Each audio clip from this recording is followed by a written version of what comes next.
Good evening, everyone. Welcome. Welcome to our fourth closer encounter with the exhibition Artful Stories, Paintings from Historic New England. I'm Peter Trippi. As Carla said, I live in New York City, and I'm editor-in-chief of Fine Art Connoisseur magazine and a specialist in late 19th century European art. More relevant tonight is that I was privileged to co-curate the Artful Stories exhibition with my friend and colleague, Nancy Carlisle, who has been senior curator of collections at Historic New England for 3 decades, and who is largely responsible for organizing tonight's program. Hi, Nancy. Hi. Hi. Nancy and I would like to warmly welcome our colleague, Dr. Erica Hirshler, who is the Kroll Senior Curator of American Paintings at the Museum of Fine Arts, Boston. An expert in late 19th and early 20th century American painting, Erica has published extensively on John Singer Sargent, Mary Cassatt, Dennis Bunker, William Merritt Chase, Winslow Homer, and women artists and collectors. She is especially interested in the vibrant artistic exchange between the US and Europe, in issues of national identity, and in the new opportunities available to women during this period. She also studies Boston's history, art, and patronage. Erica holds a BA from Wellesley College and an MA and a PhD from Boston University. Her next show, which I'm very excited about, is an interdisciplinary project exploring Sargent, fashion, and the construction of identity. It will open in the fall of 2023 and will travel to Tate Britain in the spring of 2024. Even while we were planning Artful Stories, Nancy and I were curious to know what our curatorial colleagues would make of it. And so we were thrilled when Erica accepted our invitation to offer Another Curator's View, which is the title of tonight's program. Welcome, Erica, and thank you for being here. Thank you, Peter. I'm delighted. And this curator thinks you did a great job. We'll take that compliment. Thank you. Before we jump into the conversation, I'd like to offer, if I may, a little background that might be useful to the audience. Artful Stories, as Carla said, is on view now in Milton at the Eustis Estate, which is the architect William Ralph Emerson's tour de force of aesthetic design and the latest historic home to enter Historic New England's collection of 37 properties. For those who have not visited Eustis, we really encourage you to visit the house and the Artful Stories exhibition on the second floor. Eustis Estate was constructed for the Eustis family in the 1870s and occupied by 3 generations of the family until it came to Historic New England in 2014. All of the rooms on the ground floor and 1 room on the second floor have been restored to reflect the taste of aesthetic-minded Bostonians in the late 19th century. However, 4 of the bedrooms on the second floor have been transformed into exhibition galleries. And so that is where you will find Artful Stories. On the left here, you see the first of its 4 galleries, which introduces visitors to New England's connections to the land and the sea. On the right is an image of the 4th gallery, The Wide World, about New England's connections to places outside the region. This slide suggests perhaps why Nancy and I devised this series of Zoom-based conversations. Here you see a lively chat that Nancy and I enjoyed 2 years ago in Historic New England's Conservation Lab, where paintings were being treated in advance of the exhibition. On the tables around us, you can see several paintings that are now hanging in the Land and Sea gallery that I just showed you. Nancy and I selected which paintings would go on view, but the reason they look so good is down to a talented team of conservators and collection technicians. On the right here, you see Historic New England's objects conservator, Michaela Nero, who has been with the organization for more than 20 years. And on the left, you see the contract paintings conservator, Lisa Malin, who evaluated every painting in the exhibition and treated many of them. Nancy, over to you. Thank you, Peter. I am delighted to be part of this program, and I have to say it's been such fun to talk with Erica after all these years and really talk about our shared collections, our shared goals. And here you see the 2 organizations and the sort of stark contrast between them. This fantastic monumental building that was built in 1909, I believe, by the architect Guy Lowell, and 2 that's on the left and on the right, 2 of Historic New England's 37 properties. The one on the top is the Coffin House, built in 1678, although what you're seeing is the 1712 edition. and the Walter Gropius House of 1938. So we span a number of decades in our architectural collection, a number of centuries, as we do with our paintings. I think what you'll find is that the two institutions have, of course, different histories and different collecting goals. But as we go through the program tonight, you'll see that we complement each other in very interesting ways. And I have to say that Historic New England's founder, William Sumner Appleton, was extremely conscious of the way that his organization would complement the one on the Huntington Avenue. His feeling was that we would be collecting what he called the minor antiquities compared to what is on view at the MFA. And over time, I think that we have started to blend, and I think that you can see the way that's happened as we go through the program tonight. Thank you, Nancy. I'm going to shift to a really intriguing slide. This pairing is an ideal way to begin our conversation. We see here two portraits by the Boston-born artist, John Singleton Copley. On the left is the MFA's portrait of the Massachusetts businessman, John Codman II, and on the right, Historic New England's portrait of his equally entrepreneurial son, John Codman III.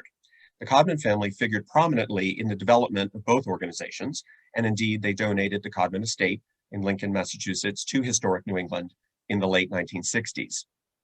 Erica, would you like to say a few words? Well, one of the things that I want to start by saying is this is an idiosyncratic selection of the wonderful things that are in the display at the Eustis Estate. Nancy and I had the great pleasure of walking through together, and I just responded to certain things because of their connections to things in the MFA collection. So if you know me, you'll know why certain things got chosen. But I was fascinated with the shared history and the shared patronage and support of the Codman family that marks both the MFA and Historic New England. The interesting thing about these two paintings by Copley is you might wonder why father and son were painted around the same time, around 1800, and they look to be the same age. That is a little bit of a mystery, but I can unravel it for you. The Copley on the left, the one that belongs to the MFA, is actually a copy by Copley of an earlier portrait of John Codman II by either John or Thomas Johnston. That portrait has been lost. We don't know what it looks like. We don't know where it is, but we know that Copley made a copy of it at the request of John III. One of the interesting things about it visually, the MFA's picture, is that it's this weird blend of all of Copley's styles. As you can see, the figure itself is very tightly painted, very detailed. But if you look at the right-hand side with that landscape that you just see a sliver of over the gentleman's hand, you can see how loosely painted that is and how close it is really to the landscape background in Historic New England's portrait on the right. And Peter, if you'll go to the next slide. Absolutely. You can see this, the two Codman gentlemen actually show the whole trajectory of Copley's style. I'm showing you here 3 works by Copley. You would never guess that these are all by the same hand unless you realized the trajectory of Copley's career. He was, has been called the first American master, and that's indeed true, but it also behooves us to remember that Copley was always British. He left Boston in 1774. He was never a citizen of the United States. And from the very beginning of his life, London and London's art scene was his lodestar. So the earliest portrait that you see on the left, done when Copley was a very young man, is based entirely on a British print of an aristocratic sitter. So he's copying from a black and white sort of 10 by 14 inch piece of paper and transforming it into Mrs. Joseph Mann, who was a tradeswoman in Boston in the 1750s. But there she is with her pearl necklace looking like Anne of Denmark. Copley was self-taught, but he taught himself very well, as you can see in the center image of the boy with the flying squirrel, also in the MFA's collection. This we like to call Copley's report card. He obviously was able to transform his style into something much more naturalistic, much more concerned with surface and texture, and in a style that one might call a fancy picture. In other words, this isn't a commissioned portrait. This is an image of his stepbrother, Henry Pelham, and it has all the characteristics of showing off different textures, showing off his knowledge of the London art world. And not only did he just show off, he sent this painting to London to ask Joshua Reynolds, the president of the Royal Academy, what he thought of it. That tells you a little bit about Copley's ambition. Joshua Reynolds wrote back that he thought Copley was doing a very fine job in his little way in Boston, that his style was a little bit too liney and not atmospheric enough, but he was sure that if Copley came to London, that they could fix that right up. And in fact, that's what happened. Copley leaves America in 1774 when basically hostilities begin to be clear. We're going to break out. His market is not going to be as fulsome as it had been, and he'd always wanted to go to Europe anyway.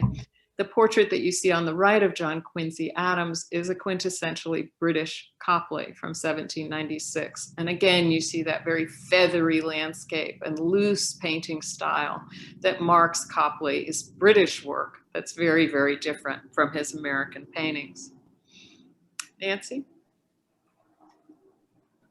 So here you see historic New England's Codman estate, which, as Peter said, came to us from the Codman family.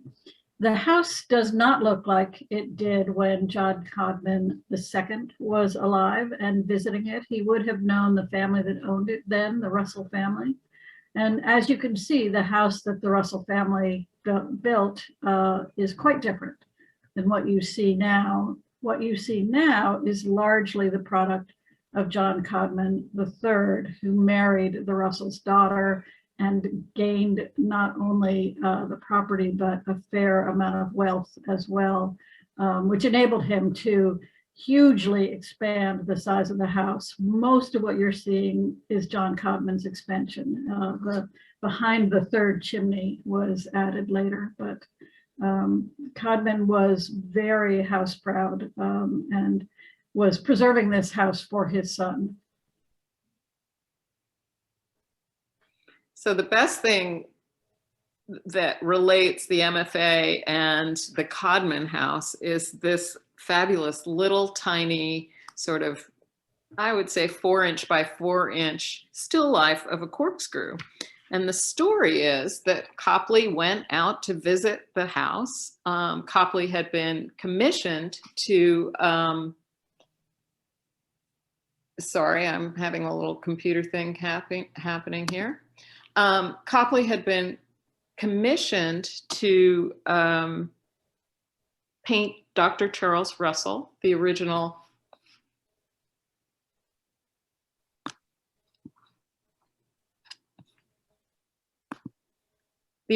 owner of the house. Sorry for that technical glitch on my end. And he went out there and they offered him a bottle of wine and nobody had a corkscrew. So Copley painted one on the wall. You see his customary attention to detail here with the illusionistic shadow painted on the faux wood behind it. The corkscrew appears to be hanging casually on a nail, ever ready for the next bottle of wine. Erica, can I just say that there is not a tour that goes through the house where that place where this once was isn't pointed out, and people are told, well, it's now at the MFA. Free advertising for the MFA. Right. Exactly. If I could have the next slide, I'll just tell you that the corkscrew came to the MFA through the Codman family, as did our portrait of John II. Both came through Martha Codman Karalik, who you see here at lower left in a small miniature painting by Georgina Campbell. Martha Codman started a collection of 18th century paintings and decorative arts. She was very interested in her own family's history, and she reassembled a collection from both by buying things and also by talking her relatives out of them. And she, together with her husband, donated that collection to the MFA. So that was the first Karalik collection to come to the MFA, the collection of 18th century American decorative arts and paintings. She gave it to us in 1937 with her husband, Maxim Karalik. Together they started a second collection, and we're about to see something that comes from that second Karalik collection. Peter? Thank you. Well, here's another example of how amazingly the collections in the two institutions complement each other. I'll say no more than these are remarkably similar views of Niagara Falls. Erica. So I walked into the Eustis Estate, and I knew about this painting, but I thought, gee, that looks familiar. And of course, it's a dead ringer for one in the MFA's collection. And I'm not going to tell you which one is which yet, and I'm not going to tell you who painted it yet, but I just want to say that Niagara is in fact one of the most quintessential American subjects. It had been associated with the United States very early on in the minds of Europeans, based on prints by European printmakers who circulated it. It was one of the wonders of the so-called New World, and was a remarkably popular subject and wonder of the natural world. Nobody had seen a fall like that. We have a nod to that in our gallery in the MFA on the second floor, the so-called Salon Gallery, where we have assembled a great group of Niagara paintings from very early in the 19th century all the way through the 19th century, as you can see with the big hunt over the sideboard. And I would just point out that one American artist, Philip Hale, even when he went to Niagara, wrote to his family that he was going to write to Claude Monet and tell him he'd better come to the United States so that he could paint Niagara too. The atmosphere and opalescence, Hale felt, would be just up Monet's alley. Never happened. Shoot. Nancy. So these two images, I think, are very remarkable. The one on the left, as you can see, has in the background to the left of the fireplace a similar image to the painting that you have just seen. And in fact, it's a print after one of those two paintings. And on the right, I can tell you that in the niche on the right of this photograph, what you're seeing is just peeking out is the corner of another example of the same painting. So a print after the same painting. So you have here almost 80 years separating the two images, but the popularity of this image remained very strong throughout the 19th century. So I will lead you toward the big reveal, which is what I'd like you to look at, first of all, is can you see any differences between these two pictures? They look remarkably similar, but if you look very carefully, you can see that the one on the right, which is the one in the MFA's collection, has a few more little people in it than the one on the left does. This composition has been the subject of much scholarly discussion. The originator of the prints was John Vanderlyn, an American painter who went to the falls and painted a couple of views of it. And Nancy will talk a little bit about the prints, but our painting has gone back and forth and back and forth and back and forth in terms of its attribution. Is it by Vanderlyn? Is it one of the originals that was used to make the prints? Or is it by somebody else copied after the prints?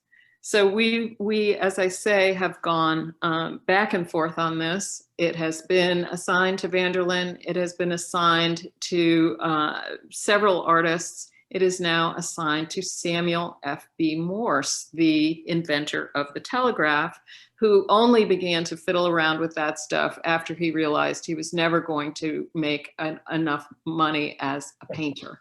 And he, in fact, was an extremely accomplished painter, but he gave all that up in favor of science. Nancy? All right, here is the big reveal. So here you see historic New England's view of Niagara, and next to it you see the engraving.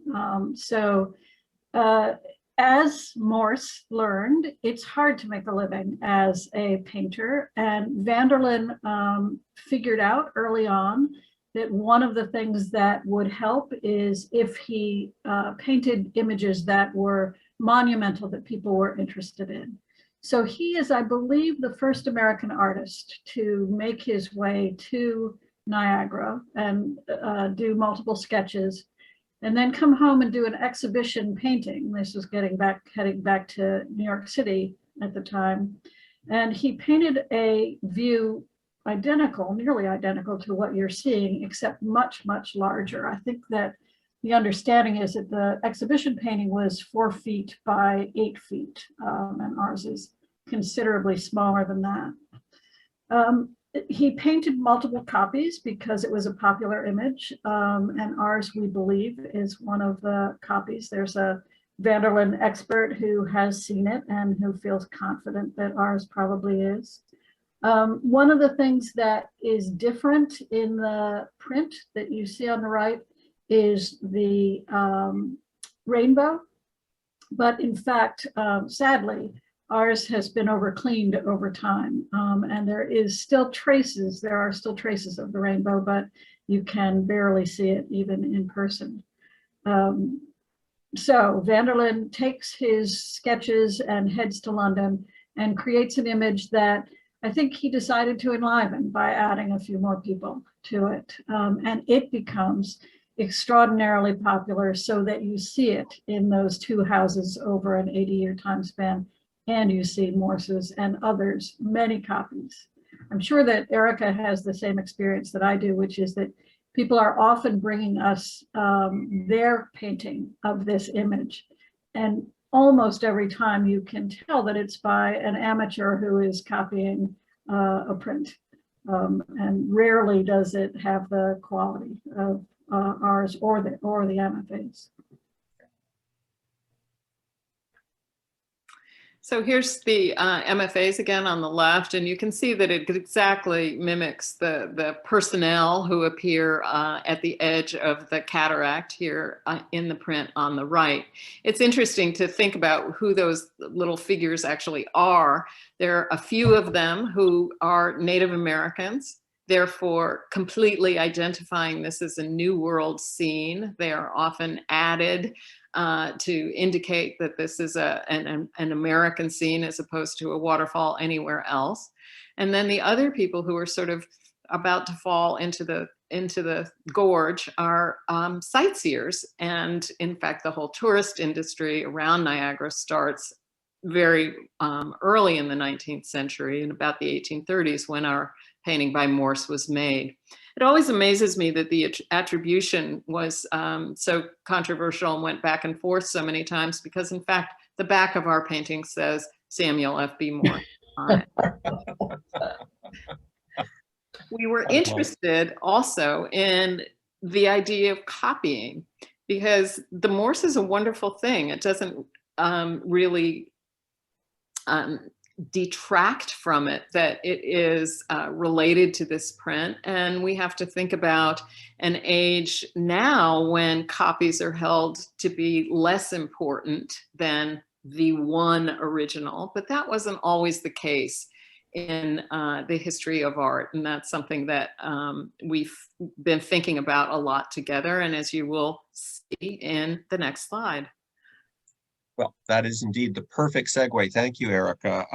This is, as some of you will know, the signature image for the Artful Stories exhibition, and some may find it a surprising choice on our part because it is a copy, as the caption says here. But let's hear more about why this is. Nancy. Yeah, so you can move on to the next slide, Peter. This is a very surprising choice. I will say that for a long time, we didn't know whether it would make it into the exhibition at all. We did not know anything about the artist. It is a copy, so as a copy, maybe it didn't need to be in the exhibition. And then it was, in fact, not in particularly good condition, and the surface of it had a lot of strange craquelure, which I think I've learned from our paintings conservator, had to do with some of the experimental materials that people were using around the time that this was painted. We have learned a great deal about the artist. If you go to the next slide, you can see a picture of her. Her name is Elizabeth Adams. She is a member of the very prominent Adams family of Boston. We'll see her sister a little bit further along.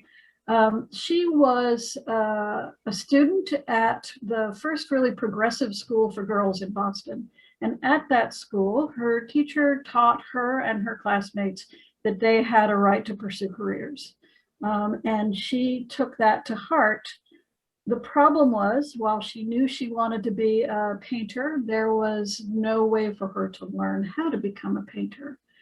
So she joined her sister and brother-in-law on their honeymoon to Europe. She paid to be taught in classes in Paris. She paid twice what men do and got half the attention. And eventually she made her way to Florence, where she did what many artists do, which is they look for paintings to copy. It's a great way to improve your technique. She ended up at the Vasari Corridor, which opened to the public in 1865. I assume she was one of the first visitors, although I don't know that. The Vasari Corridor has self-portraits that are invited to be submitted. So artists can't just send in any old portrait, they have to be asked. And imagine Elizabeth Adams, who aspires to be an artist, a professional artist, walking down the hallway, passing by Fra Angelica, Donatello, all of these, major artists, and coming upon the self-portrait by Vijay Leblanc. I can imagine it was a monumental moment for her. And the fact is that she painted her copy larger in scale than the original. She framed it beautifully and she brought it back with her. It remained in her family until it came to us in the middle of the 20th century. Thank you, Nancy. Let's hear more about copying from Erica. Well, as Nancy said, this issue of how women learn to become artists and what opportunities were open to them was very difficult before the last third of the 19th century for a woman to receive any sort of professional artistic training. Schools started to open that allowed women students in the last third of the 19th century. But the great schools of Paris, the École des Beaux-Arts, for example, didn't open to women until 1897. So they had independent classes in other places, often got charged twice as much as the men for the same education. But one of the ways that all artists, men and women, learned to become artists, learned how to paint, was by copying. And you see this wonderful engraving, a wood engraving here by Winslow Homer from his own trip to France in 1867, where he shows women art students copying at the Louvre. They're not all women. If you look past the two women in the foreground. You can see a gentleman assiduously copying behind them. And the Louvre was especially open to copyists on certain days, and learning by trying to replicate what the great artists of the past had done was a very integral part of an art education during this time. We're still interested in copies. In fact, if you go to the next slide, Peter, we have some in the collection. I've already shown you the Morse copy after Vanderlyn.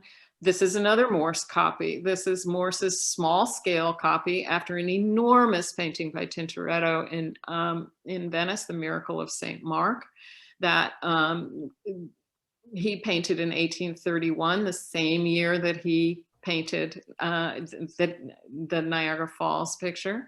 And that has an interesting role in our collection in that it shows what kinds of artists were admired by which artists and when, which tells us a lot about their artistic aspirations. Another copy has just come to my attention, which we're hoping may someday come to the MFA. On the left, another copy after Copley, but this one not by Copley himself, this one by another woman artist, Adelaide Cole Chase, who made a number of copies after Copley in the 1920s, which tells us something different and interesting. The 1920s being the great moment of the colonial revival, great interest in American colonial history. And this painting was made for the Women's City Club in Boston. It tells you a lot about what was valued in Boston in the 1920s. So it has value in that way as well.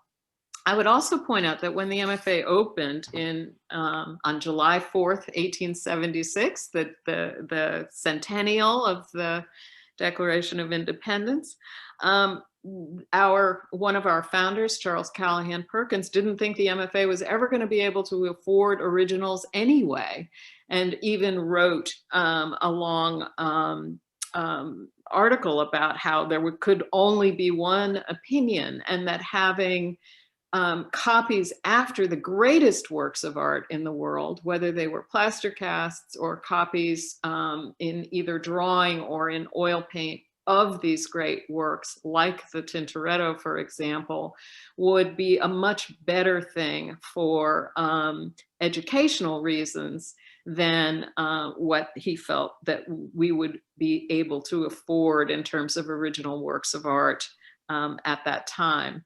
That opinion quickly shifted, and we quickly started acquiring original works of art. But that valuation of copies for their educational purposes is something that I think is very much a part of the history of art in the US. The next slide, Peter, shows one of the originals that we are privileged to hold at the MFA. Our Vijay Leblanc portrait of a young woman was acquired in 1917. So you can see that we were buying very early. We bought women artists early, and this glorious portrait from about 1797 entered the collection quite early on. Vijay Leblanc was primarily self-taught, as many women artists were. She too, unable to attend the official art school, but she went on to achieve great acclaim as a portrait painter. She had a very important patron, or matron, as we may say now, in the person of none other than Marie Antoinette. The timing may tell you that her support ended rather abruptly with the French Revolution. Vijay Leblanc fled France and spent 13 years in exile, painting the nobility of Naples, of Austria, of Poland, of Russia, of Switzerland. And some scholars have identified this unknown young woman at the left as a Russian countess, Irina Vorontsov. So we quickly switched from copies to originals, but I think it's really interesting to think about what was valued when, as we look at the shape of our collections. And what is being valued when is changing extremely right at this moment. and it will affect the collecting that we do from now on. Thank you, Erica. And that leads us very neatly to this marvelous pairing here of two works by Sarah Wyman Whitman, on the left from Historic New England, on the right from MFA. I think that ideally Nancy can tell us a bit more about why the picture on the left is so very special to Historic New England. But I just want to point out how very beautiful that image on the right is. Whitman is an artist who deserves so much more attention than she has received. And I know we're all looking forward to learning more about her. Nancy. Let's see the next slide. Yep. So here you can see on the left the painting in situ. It sits over the mantelpiece at Sarah Orne Jewett's house in South Berwick, Maine. The author Sarah Orne Jewett was a very close friend of Sarah Wyman Whitman. In fact, I think you could say they were best friends. But also I want you to see the photograph immediately below the painting on the mantle. And that photograph is of Annie Adams Fields, who became Sarah Orne Jewett's life partner. They were together for at least 20 years after Annie Fields' husband, James T. Fields, died. I will say that Annie Fields said that she was very lucky to have two people that she loved so dearly in her life. So we are looking at Sarah Orne Jewett's bedroom. Sarah Orne Jewett, towards the end of her life, was often an invalid and spent a lot of time in this room. She would have looked from her bed straight ahead towards both her beloved friend and the painting by her close friend Sarah Wyman Whitman. If you could see to the right and look around to the right, you would have seen this photograph of Sarah Wyman Whitman. It's an unusual photograph, rare, showing Sarah Wyman Whitman, who had no children, but clearly had a beloved cat. She did have a husband who was less beloved. And Erica, I was thinking about this today. I don't know if you would agree, but I think, in fact, the fact that she was not in a particularly good marriage really probably helped her career. She wasn't distracted by the companionship that a husband often demands. We can move to the next slide. Thank you.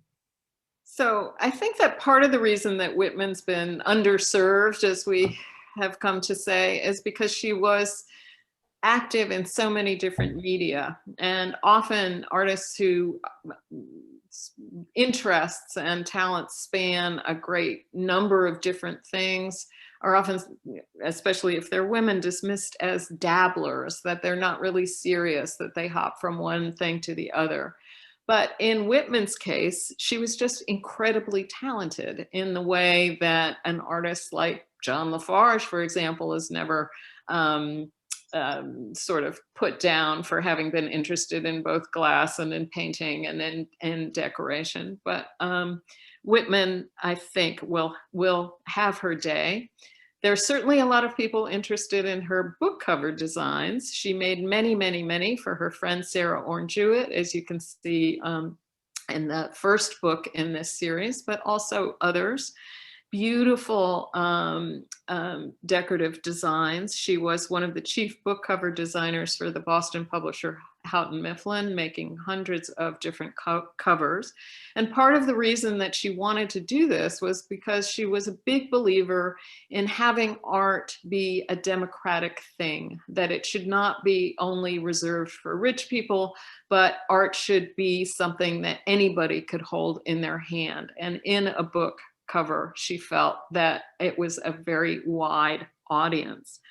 You won't be surprised to learn that Sarah Whitman was a founding member of the Society of Arts and Crafts in Boston in 1896, the earliest American Society of Arts and Crafts. She was a supporter of the School of the Museum of Fine Arts. And she was also extremely active as a painter, as a designer, as she designed a font that you can see in these books, but was also used in other decorative schemes.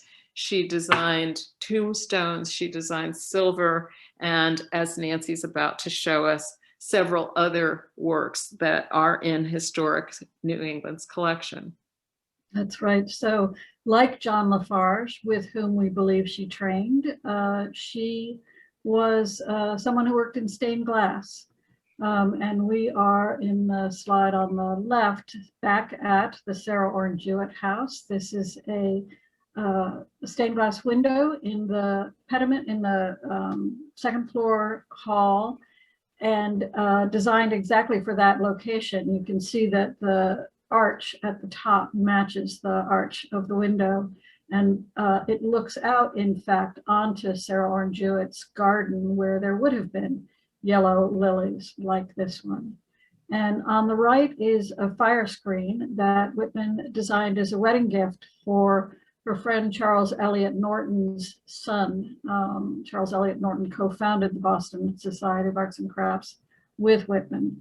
And then some of you who are members may have seen that there's been a recent discovery of Whitman's work in memorial headstones. And there's an article in our current magazine by the Whitman scholar Stuart Walker, who has discovered a number of these at Mount Auburn Cemetery, as well as elsewhere. So I love Erica's way of putting it, that, you know, it's that she was so talented. She put her mind to many different artistic endeavors, and each of them wonderful. The fire screen is really a spectacular piece. We're lucky to have it. Absolutely. And here's another image by her. And I just want to say that she kept painting both in oil and in pastel throughout her life, making beautiful, resonant, atmospheric images like this one.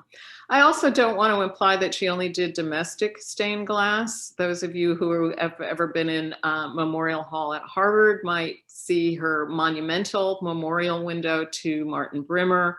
She did a memorial window for Phillips Brooks in the chapter house at Trinity Church.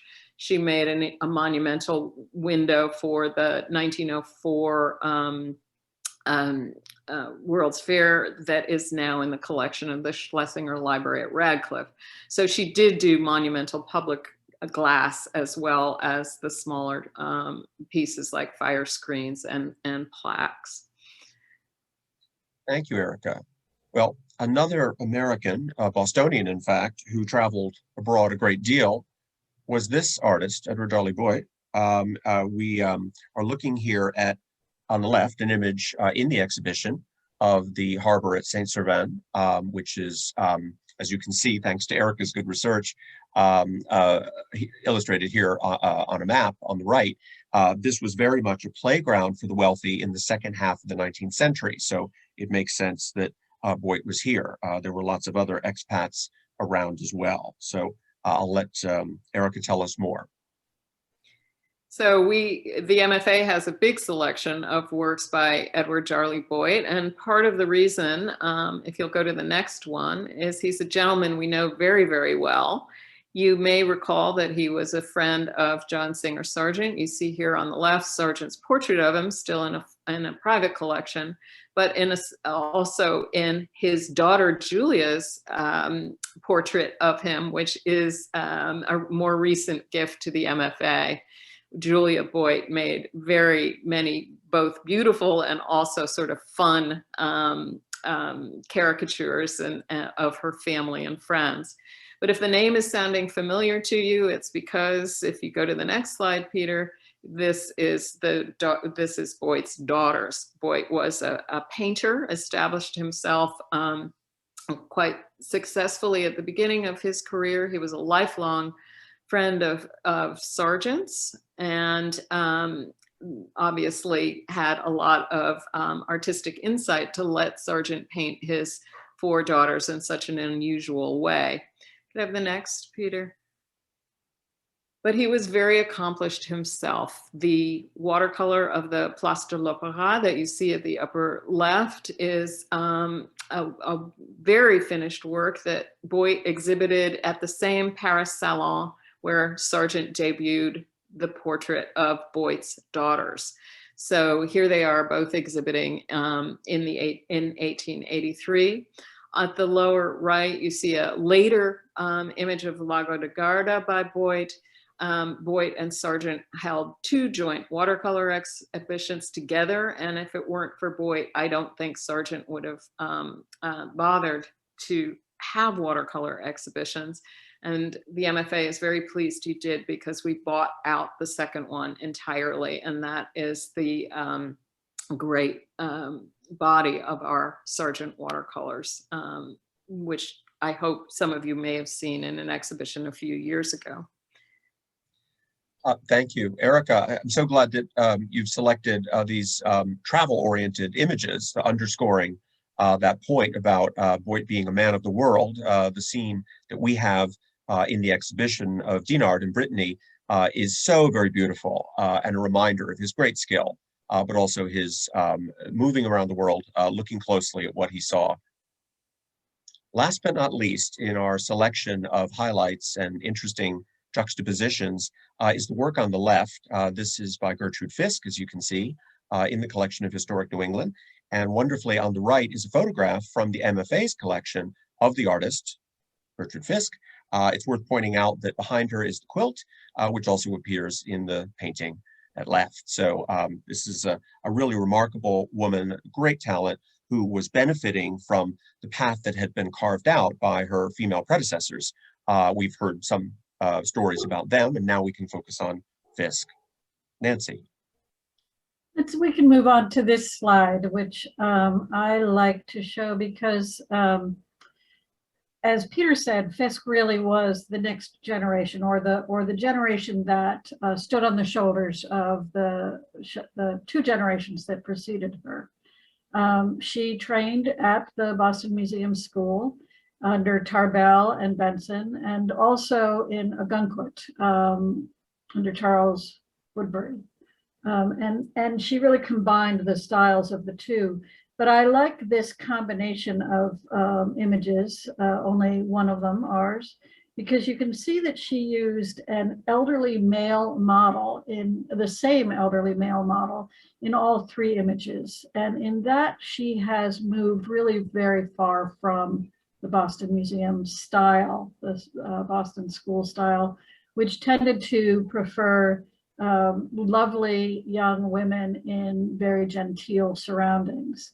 Instead, she's figured out a way to really create a very different atmosphere in these 3 images, yet using the same model. And I think you get a sense of just how talented she was. There we go, Erica.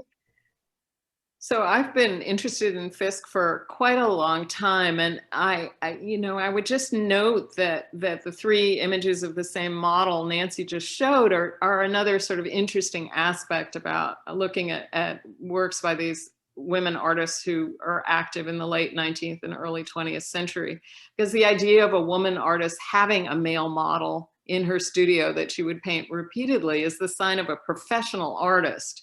And it's something that it took a long time for that idea that a woman wasn't just painting little pictures of flowers in between her domestic duties, is a major development in the history of women artists. Fisk is very much also a landscape painter and a modernist. And I think you can see her sort of direct observation, both in the Historic New England picture on the left and in the MFA's goat carts picture on the right, which uses a sort of elevated perspective so that all of the hats and balloons become patterns across the surface of the composition. She's used the shadows to create sort of a contrast between linear patterns and round patterns. And the colors too are very bright and vibrant. A really marked difference between this kind of painting and the paintings that we've been looking at before. Could I have the next slide, Peter? And I just want to also show you the other Fisk landscape in the MFA's collection on the right. This is a scene of Wells Beach, just north of Ogunquit. And it's got telephone poles bisecting it.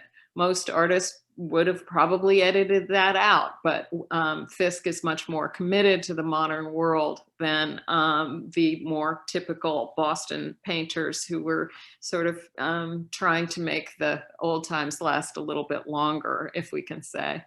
Again, it's this idea of the geometric arrangements, the color arrangements, and how she uses shadows and the shapes of the inlets to create an interesting surface, interesting patterns across the surface of the composition.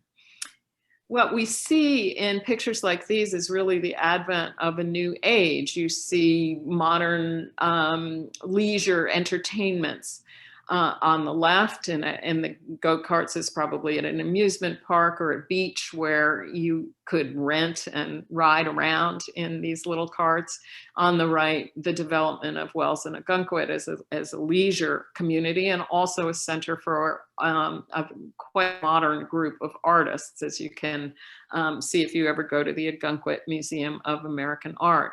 We're also seeing a big transition in the lives of women, because in order to go to these places, you have to be free to travel. And Peter mentioned that with Boyd, but it happens even a little bit later for women to have that feeling of independence. And this is a new age with new opportunities for women. And I think in a way, a suitable way to celebrate Women's History Month, since we are in March. I show you here Fisk again on the right. She owned a Model A, which certainly gave her the opportunity to get out, to get beyond the studio and to make the kinds of modern landscapes that we admire so much in her work. O'Keeffe had a car too. These are big improvements and open worlds for a lot of women artists. And it's something to celebrate, and I think in both of our collections. Thank you. That is indeed a high note to conclude on. Thank you so much to both of you. Really inspiring to hear these stories. That's exactly what we have been trying to do with this project, to convey these stories in all different kinds of ways, and you've done that so beautifully today. I would like to just finish with a bit of promo, if I may. This is sadly the fourth and final of our Closer Encounters conversations, but not to worry. Nancy will be online again May 25th with the Curator's View, Paintings at the Eustis Estate, talking about rooms like the one you see here on the ground floor. That'll be delightful. I'd like to encourage everyone to visit the website, eustis.estate, as you see at the top left.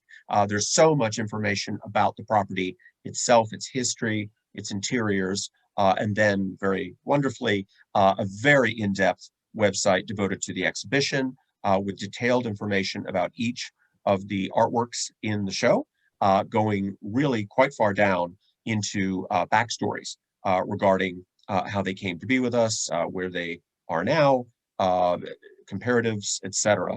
And finally, that website also carries a 360-degree tour of the exhibition, so that you can click and go through the rooms almost like you're a human drone and see each picture up close and learn more from the labels on the wall. You can actually read them. It's quite remarkable, the technology. So thank you for your conversation, Nancy and Erica, and let's go ahead and bring down the screen so that we can actually see each other a little more clearly. I'm going to stop the share. And oh yes, now all of a sudden your mosaics are bigger. That's good. So thank you. We do have a few questions, but before we get to them, again, I know that you've seen in the chat that we invite you to add questions to the Q&A at the bottom of your screen.